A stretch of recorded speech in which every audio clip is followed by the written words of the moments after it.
Greetings and welcome once again to legalizefreedom.com.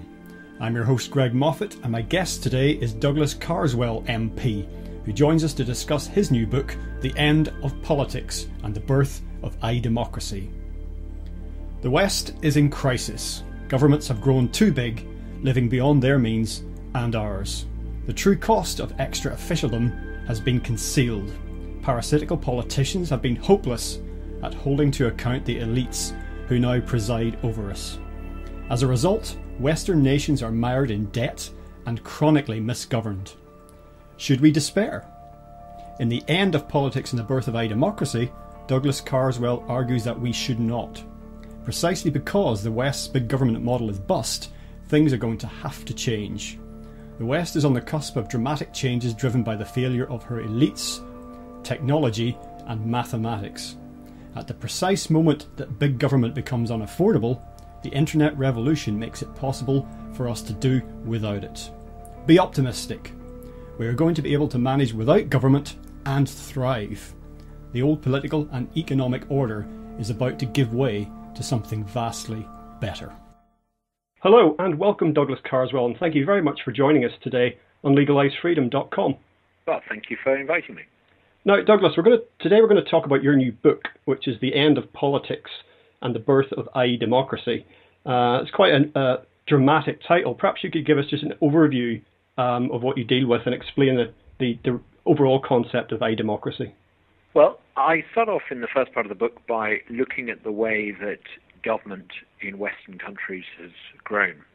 Government has grown so big, I argue that it's not just a case of government now living beyond the means of the rest of us to pay for it. Government has outgrown its capacity. It's outgrown the ability to do things effectively and do them well. And I think perhaps worst of all, it's outgrown the ability for the rest of us to hold it to account. We have, if you like, a 21st century sized system of government, and we're trying to hold it to account with a 19th century system of democracy. It doesn't work. And because those who now wield executive power are unaccountable, they tend to get things badly wrong, and mistakes happen and they go uncorrected. So I argue that this has led to a crisis in politics, and I talk about the end of politics. What I mean by that is that how a person votes, or how we in aggregate vote, no longer really determines the decisions that are made that affect our lives. Officials, whether they're setting interest rates or deciding on where to put a local incinerator, they're simply not answerable to us the way that many people expect. And so politics has become an empty husk. Of course, the elections still happen and the outward form of politics remains the same, but its meaning has withered. So I then start to build an argument that says that not only is politics, big government politics has become moribund, but it's unsustainable, and that's the bad news. The good news is that at the moment that big government, the sort of West's big government model becomes unsustainable, along comes the digital revolution to the rescue. It means that we don't actually need big collective government decision making the way that we're used to. We can actually start to do collective decision-making, if you like, without the state. So although things are bad, I think things are going to get better, because we're going to have to do with a lot less government, and we're going to be able to manage with a lot less government. So the digital revolution, I think, is the death knell for a lot of assumptions about the role of the state and the state's giantism in our lives.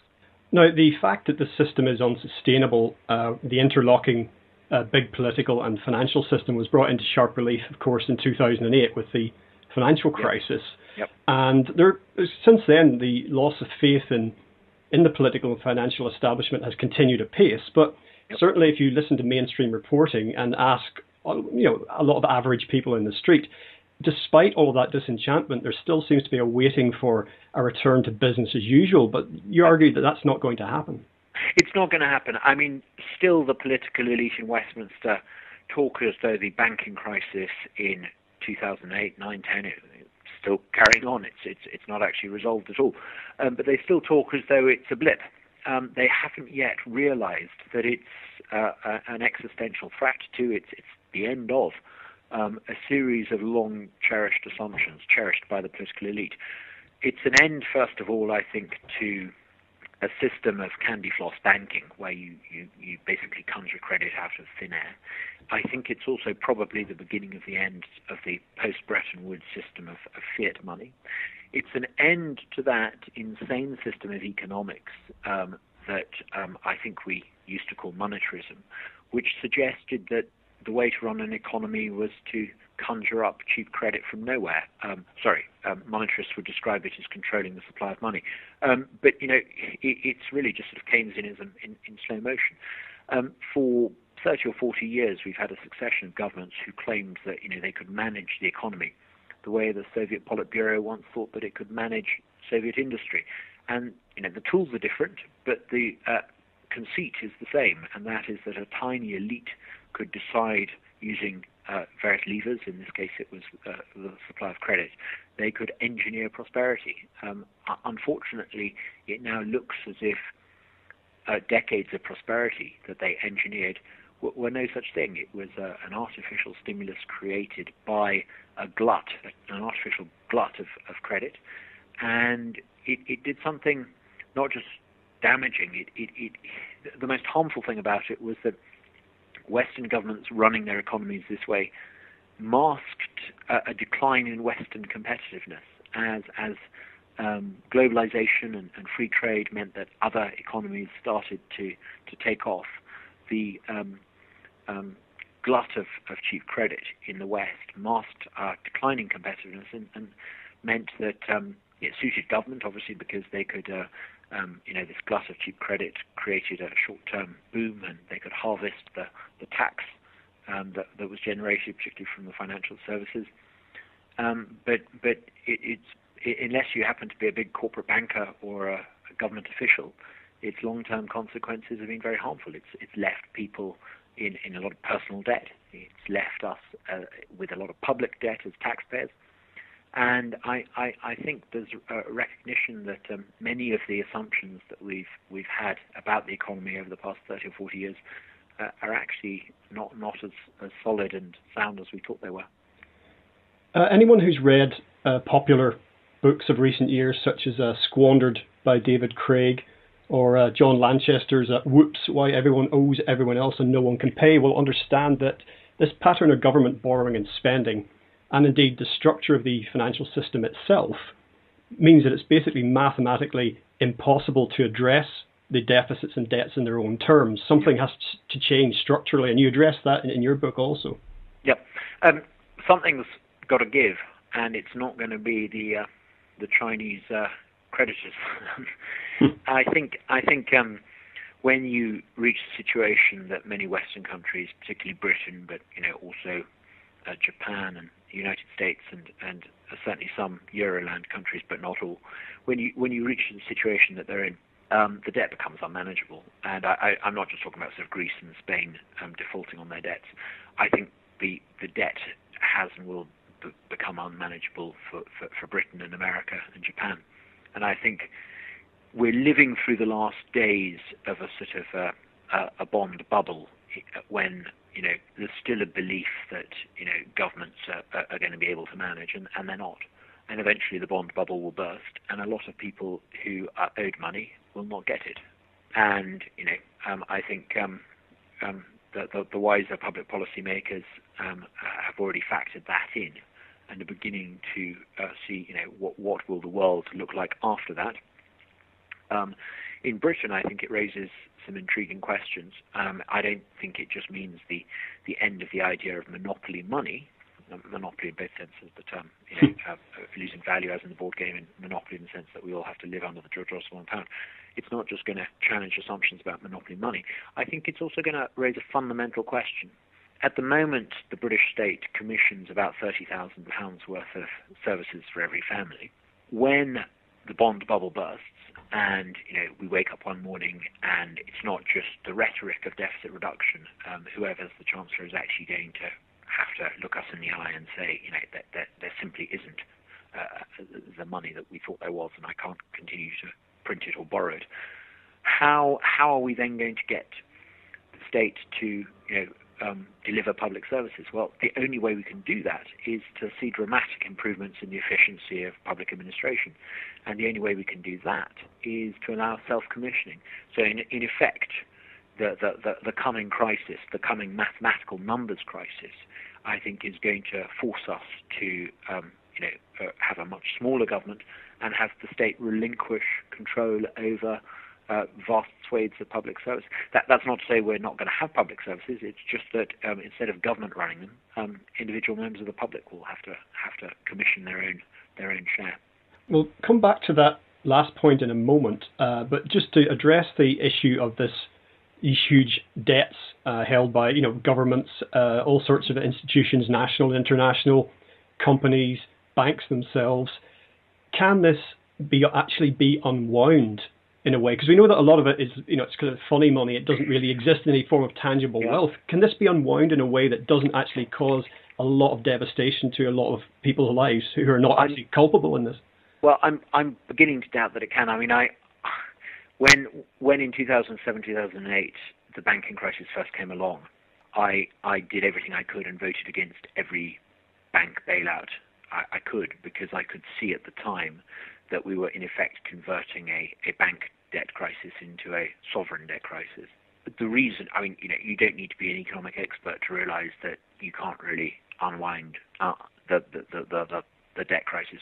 Just look at two bald figures. What is the growth of GDP in the countries with sovereign debt and public debt problems? How much are they growing by, and how much is their debt growing by? In Britain, GDP growth in the 5 years of this Parliament will, if we're lucky, be 4-5% maximum. At the moment, it's so far halfway through the Parliament, the economy hasn't grown at all net. But say best case scenario, it's 4-5%. Public debt during that 5-year period will have grown roughly doubled. Those are the only two figures you really need to focus on when looking at sovereign debt crises. How much is public debt growing by, and how much is the economy growing by? And if the public debt continues to grow faster than the rate of the economy, then go do the maths. It would be exactly the same if a householder had a credit card bill. Eventually, when you have a runaway debt situation and the debt is growing faster than the interest on the debt is growing faster than any increase in income, unless you have a default of some kind, you're never going to escape, and that there will be some sort of default of some kind. Now, the ideas presented in your book, they cut to the very heart of what the purpose of government is, and you're arguing that as a vehicle to organise human affairs through having grand designs for everything, that is basically not fundamentally not a good idea. And I have to say, when you mentioned grand designs in the book, the first thing that sprung to mind was the image of Tony Blair standing up and talking about a vision for Britain. And when he did that, I remember saying, we don't want a vision from you for Britain or my life or my family. You should take delivery of and sort and count paper clips. You are an administrator. There's nothing that terrifies me more than when I hear a politician talking about UK PLC. Since when did I become part of some corporatist dream, or should I say nightmare? I couldn't agree more.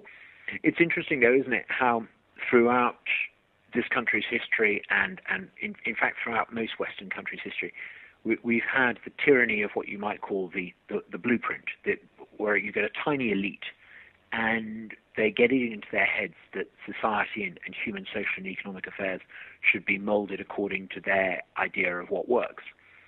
And, they'll be quick to give you the justification, but, somehow the blueprint always involves them being in charge. I think something rather interesting is happening with the digital revolution. I think this fundamental driver behind statism, which is that the presumption that an elite knows best, is itself crumbling. The internet is a sprawling network of organic design. It has no central directing authority, and yet it allows incredible sort of collective endeavor and crowdsourcing of wisdom and judgment. It makes possible a much more sort of Hayekian type of society. we're used to the sort of Cartesian presumption behind the elite that their blueprint, whether it's a socialist blueprint or a so-called free market Thatcherite blueprint, that they're always keen to impose their blueprint. What I think is significant about the internet is it opens up the possibility that those who advocate that there should be no blueprint go from being a sort of marginal voice to becoming mainstream. Why have a blueprint at all? Why not organize society organically and spontaneously on the basis of what works, rather than according to the design of an elite? Again and again and again, when the elite has tried to impose their vision of what works, whether it's building tower blocks in South London or giving us all or millions of Europeans a common European currency, they've imposed disaster on society. Far better to have a society that is not organized according to the blueprints of an elite. I think what used to be if you like, a sort of fantasy for libertarians, is becoming mainstream. You can do collectivism without the elite.